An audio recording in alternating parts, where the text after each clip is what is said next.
Karibu katika kipengele cha 59 cha Genesis hadi Ufunuo.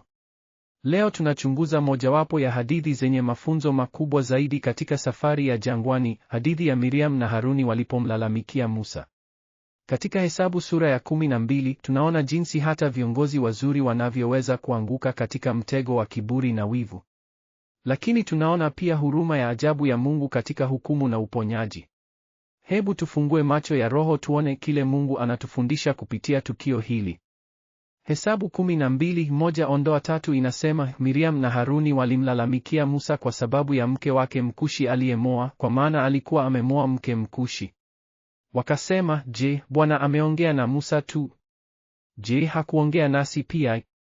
Bwana akayasikia maneno hayo. Basi huyu Musa alikuwa mtu mnyenyekevu kuliko watu wote walioko katika uso wa dunia.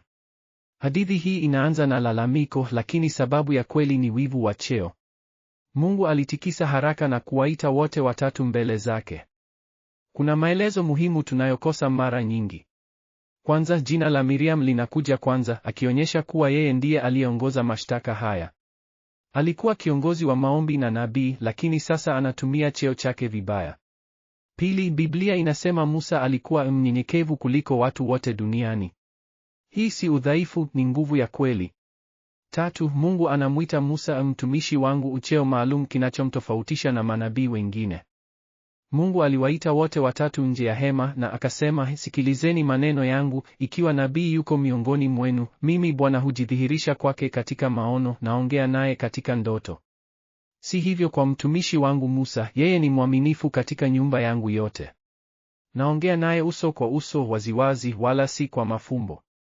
Hapa tunaona mabadiliko makubwa ya kiteolojia, kutoka kumkubali uongozi wa Mungu hadi kuushindana, na kutoka unyenyekevu hadi kiburi.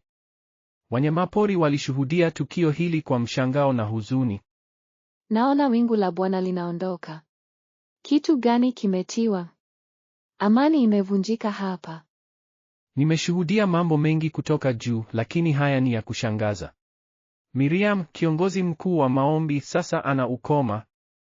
Sina budi kushangaa, binadamu wamepewa cheo kikuu kuliko sisi, lakini mara nyingi hawajui kulichukua kwa unyenyekevu. Lakini ona jinsi Musa anavyoomba kwa ajili ya dada yake. Huo ndio uongozi wa kweli, kutoa badala ya kutaka kupokea. Mungu ni mwenye haki na mwenye huruma. Hukumu inakuja, lakini huruma pia inafuata baada ya toba. Hadithi hii inatufundisha mafunzo muhimu sana. Kwanza, kiburi ni hatari kubwa katika huduma, hata viongozi wazuri wanaweza kuanguka. Pili, unyenyekevu wa kweli ni nguvu, si udhaifu. Musa alipewa mamlaka zaidi kwa sababu alikuwa mnyenyekevu. Tatu, Mungu anatupa viongozi na wanahitaji maombi yetu, si mashtaka yetu. Haruni na Miriam walipaswa kumwombelea Musa, si kumlalamikia. Tuombe pamoja. Bwana, tusamehe wakati tunaposhindana na uongozi wako au viongozi uliowateua.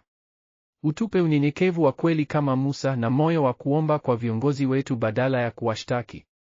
Tuongoze katika njia za haki na tutie nia ya kutumikia, si kutawaliwa. Katika jina la Yesu, amina. Asanteni kwa kufuatilia kipengele hiki. Kumbukeni kujiunge nasi kwa kipengele kijacho tunapoendelea na safari yetu ya Genesis hadi Ufunuo. Mungu atubariki. Jiandikishe kwa maudhui zaidi ya kusoma Biblia.